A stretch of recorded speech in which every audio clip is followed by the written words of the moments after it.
Okay. Let's click it. All right. Yes, I'm I'm a co-founder of CoinFirm. I'm going to tell you real quick about some of the stuff we do, and then I'll enter the main topic of discussion. So going back to this discussion, going back and forth. So there's a huge market building right now when it comes to digital currencies and blockchain overall. You have financial institutions all over the world looking into it, but there's a certain little issue when it comes to institutional adoption when it comes to that, and that is that there has to be, it comes back to this word right here, there's a compliance sense to it. It comes back that these financial institutions to legally operate in this sphere need to have certain data sets so that they can follow their AML, KYC, and overall compliance and regulations rules. What we do at CoinFirm is we do deep analysis of blockchain and many other sources of data, whether it be Tor or the web, and we bring all that analysis together, structure it in a very clean way so that financial institutions and the world overall, eventually mass world, can adopt digital currencies and blockchain technology safely. We also are the creators of CoinFirm Blockchain Lab. That's the first blockchain lab in the history of Central Europe.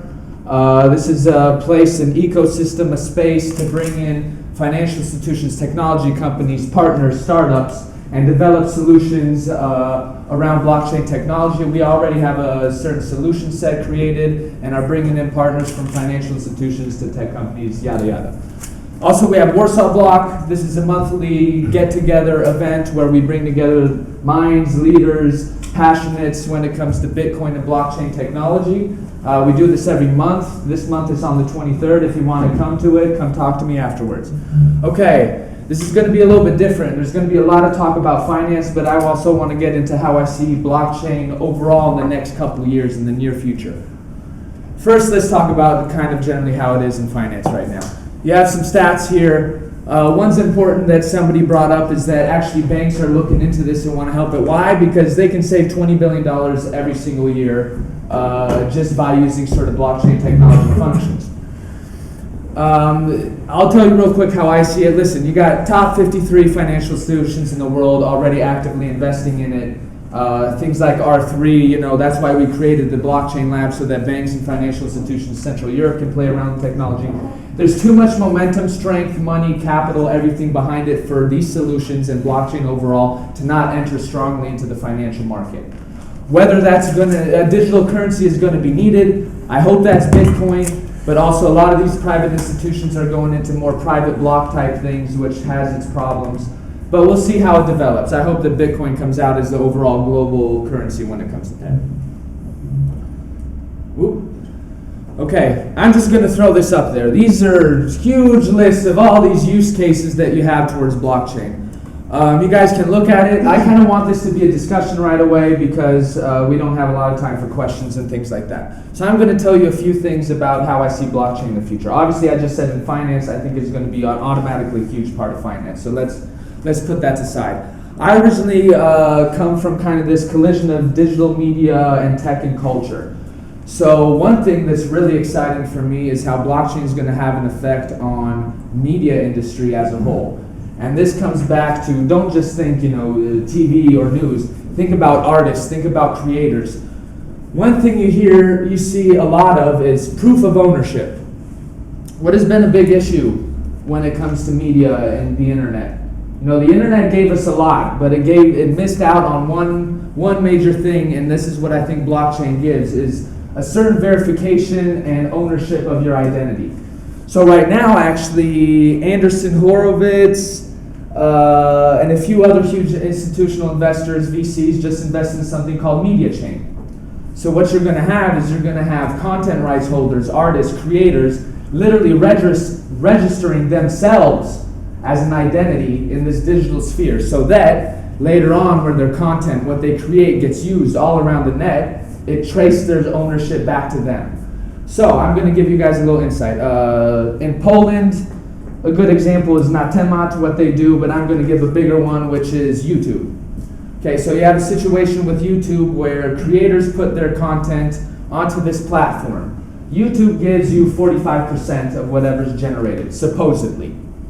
And this is the big thing, supposedly. Okay, so right now they generally have about a $1 CPM. So you get $1 for every 1,000 views generally on YouTube that come back to you if you have advertising. But here's the thing.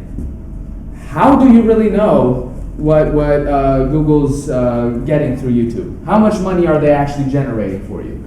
And second off, are you sure that that's coming back? And a mixture of blockchain registering content creators and their content in blockchain, introducing that into platforms, and then building smart contracts into that, it automatically, transparently, and in a trustless system gives creators exactly the revenue stream and the content rights ownership that they deserve. This is going to be, I think in the next 5 years is going to be a revolution of that, and one thing media industry is going to do to push this Bitcoin and overall digital currency system forward is micropayments. It gives it a constant mass use case for micropayments. So what do we have now? You got to pay, Vyborcza I think does it. I know Agora does it overall, where they try to put this stuff through paywalls. Why? It's going to be a different system in the future to where if I go on a page, I automatically transfer a micropayment, whether it's Bitcoin or some other currency that's adopted for it, who knows. So you're going to have a system where people are instantly paid for using their content. So instead of paying 20 zloty a month for a subscription to something like this, you get to dictate how much content you want to consume and how much you want to give to creators. There's already companies that are doing this. Itbit, I think, is one of them, to where you can already do micropayments when it comes to media content. We can go into a million things. For example, virtual reality is perfectly made for this. You're going to have a virtual world and an ecosystem that is going to need to live in its own virtual reality. And this is a unique opportunity because this ecosystem is just forming. So we have a huge opportunity to build entire systems, hopefully based on Bitcoin, to where there's an ecosystem going across the world where people live in this reality, and it's totally digital. Why would you use PayPal? You can't use cash. You want to use your bank for every single time you get into virtual reality and go, these are logical systems that are in place. We can take a look at a few other things. I think an amazing one is medicine. I doubt this is going to happen very soon because private interests, but think about clinical trials. You guys know what I'm saying when I say clinical trials? So you have drug companies who constantly redo clinical trials and form their results just so they can get this drug approved. When it comes to applying blockchain to those results, you can't manipulate them. They can't go back and change them. They can't doctor them so that it fits the industry. If you guys want, you can ask me questions in the middle of this. There's no problem, and you can ask in Polish. I understand everything. I'm going to also go back and touch on another few cases. IoT, Internet of Things, is something that I see the future being based off blockchain, and smart contracts are going to be a huge part of that. You already have operations. I think there's a vending machine somewhere that it doesn't technically use a smart contract, I think, but that the moment that it's out of supplies, it automatically orders new supplies without any sort of human interaction. So we're already seeing these little bits of things. For example, mixture of Amazon Echo. Let's say you open your fridge and you say, oh, I don't have eggs. Amazon Echo, buy eggs.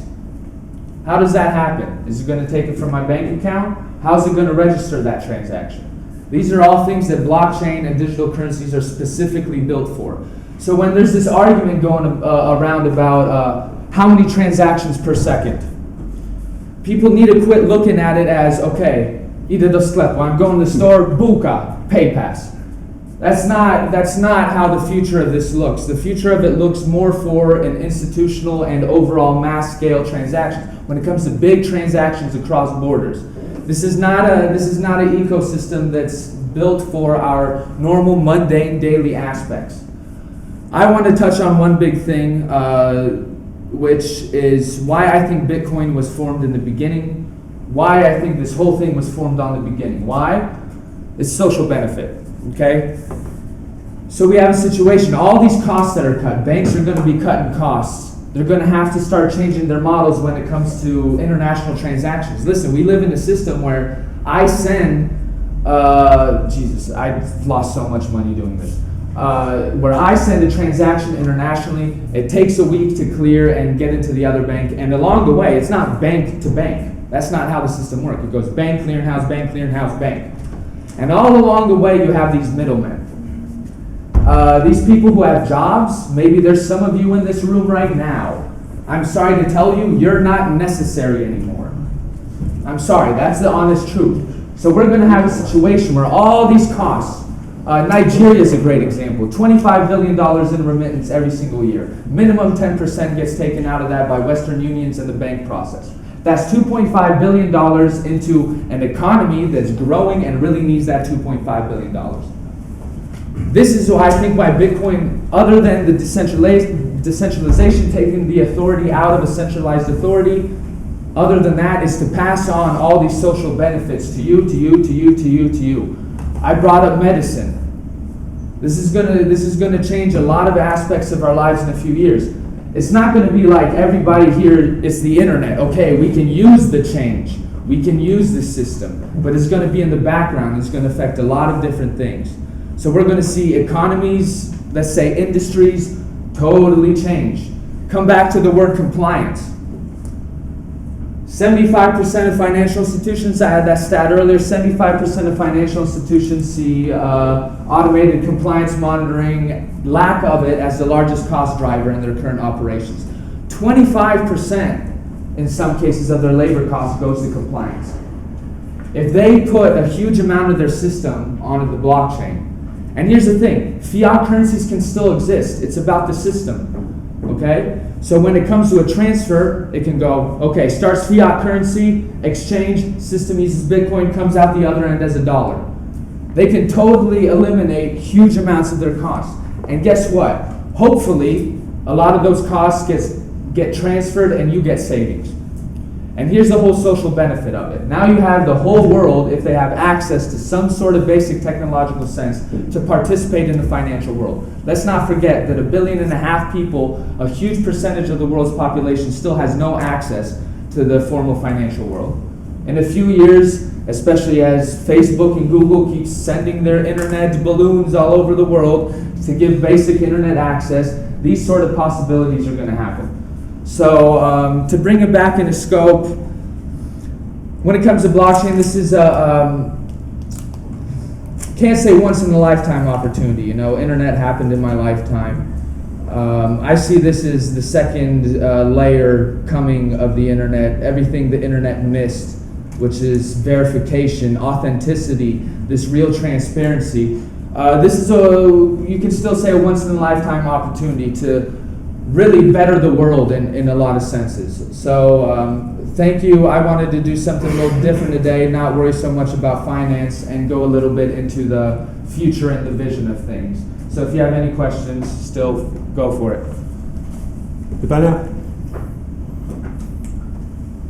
Czym się pana firma zajmuje? Listen, mamy cały, tak jak mówiłem, cały system finansowy teraz to bada, wchodzi w to, ale problem jest, że nie ma możliwości na instytucjonalnej adopcji cyfrowych walut.